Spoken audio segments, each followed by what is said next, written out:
and I walk out on an interview. I'm Jeff Altman, the Big Game Hunter. I'm a career and leadership coach, a former executive recruiter. I filled a lot of positions when I worked in search, like over 1,000. And I'll just say there's a lot at my website that'll help you with your job search, hiring more effectively, management leadership. It's all in the blog there at thebiggamehunter.us. Plus, while you're there, you can schedule time for coaching with me. You can find out about my books and guides to job search. There's just a lot there that will help you. And if this isn't the right time for you to do it, put the address in your phone. Again, thebiggamehunter.us. My name, Jeff Altman. And in the notes field, put the phrase job search blog. This way you can find me in the future. Now, when I coach people around this kind of situation, I start off by saying, job descriptions that you're going to see are not completely accurate. Like, if we're lucky, they're 80% accurate. And thus, I want you to start off the interview by saying, hey, thanks so much for making time to meet with me. I recall the position description, but I want to get your take on the role. Could you tell me about the job as you see it and what I can do to help?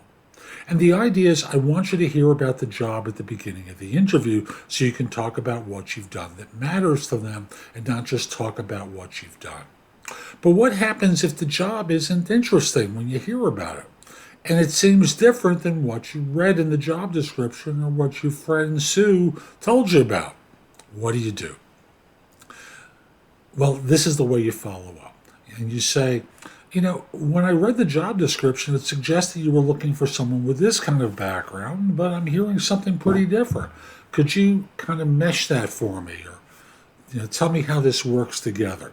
And thus, if they say, no, what I really need is such and such, what I did was get this job description approved through HR previously, and I used that to get going on this job. Oh, see, my background isn't along those lines. My background really actually relates to the job description, but not what you're actually looking for. Now, if you'd like, we can keep talking, but I just want to be clear that this isn't my background. And thus, they can say to you, we'll do that. Really? And how do you think you're going to adapt the job given the fact that that's not my experience?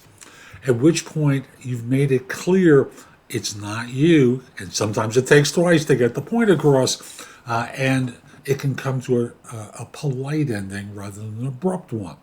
If you're in an interview and the person's being rude to you, or the job, they're asking a lot of questions about things that you don't have a lot of experience with, you can pause at a natural break point and say, I'm getting the idea that you're looking for someone actually with different background than mine. And you can also say, or you're looking for someone with more particular experience than I have for this role. Am I reading this right? And then they can say, yeah, I'm getting the idea that you're not really strong around such and such. And thus, without picking yourself and walking out, you're maturely bringing the conversation to an end by calling attention to something that's pretty obvious to you. That's really the way to handle it. Just abruptly getting up and walking out, that's what kids do. But as an adult, you don't know when you're going to run into this person again, or where they're going to be in a position of authority where they can evaluate you and go, that person walked out on me. And I know it's a big city, a big country, a lot of people out there, and the likelihood of that seems small to you now, but trust me, it happens more than you believe. Hope you found this helpful. I'm Jeff Altman. My website, again, is thebiggamehunter.us. Go to the site, go to the blog, go exploring. There's a lot there to help you. And I'll just simply say, if you need one-on-one support, there's a place on the site where you can schedule time with me. Lastly, connect with me on LinkedIn at linkedin.com/IN/The Big Game Hunter. I hope you have a terrific day, and most importantly, be great. Take care.